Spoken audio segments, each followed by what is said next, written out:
I'm a fan of Mark Steyn, as I am Neil Oliver and Mark Dolan. These three gentlemen are GB News presenters.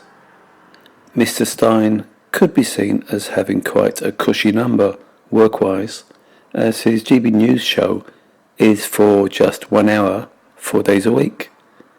But he packs many punches into those hours, landing some knockout blows at the government, police chiefs, councillors, and some of the global elite.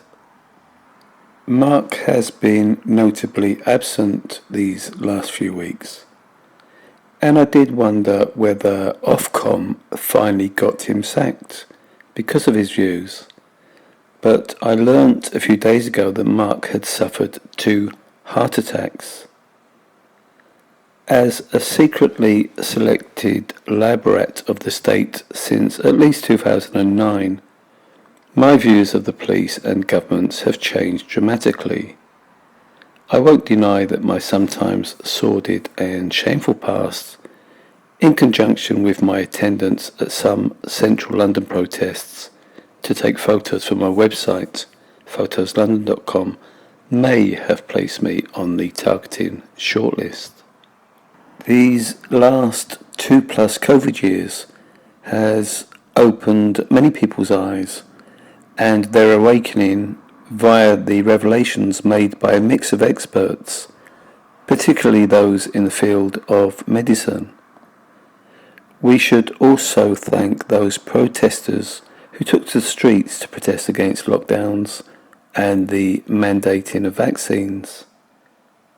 Mainstream media failed to give any airtime to the corruption, the lies, and the worship of money and control placed above human lives by those working within governments across the world. We can at least be thankful that we've had the internet as an alternative source of truth and information, because without it, where would we be now? The cancelling on major social media platforms of many good voices countering certain authoritarian views just reinforced what we knew to be true. If you haven't listened to Mark Steyn on GB News, I'll provide a link or two to some of his shows in the description below. On watching Mark's show, you'll realise he has very little respect for the government and elements of the British police. He may well have made a few enemies. My targeting involves shocking human rights infringements, but human rights organisations aren't concerned about covert in-home surveillance, being stalked by multiple persons, and forms of invisible torture, as well as state-sanctioned revenge porn. When a government wants to make an example of someone who they deem traitorous, we can look at the horrific examples of Georgy Markov and Alexander Litvinenko. These 2 men, exiled in Britain and killed here, were allegedly targeted by those in power in their native countries, which were Bulgaria and Russia. I'm relieved Mark's heart attacks weren't as debilitating or deadly as they could have been. Did he inherit genes making him more predisposed to a myocardial infarction? The stress of some of the topics he talked about on his shows could have contributed.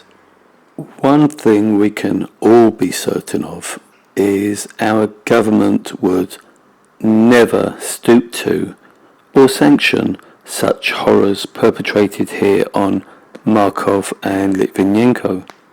While Mark Steyn recuperates, I'll continue to watch some of GB News and also the brilliant Russell Brand.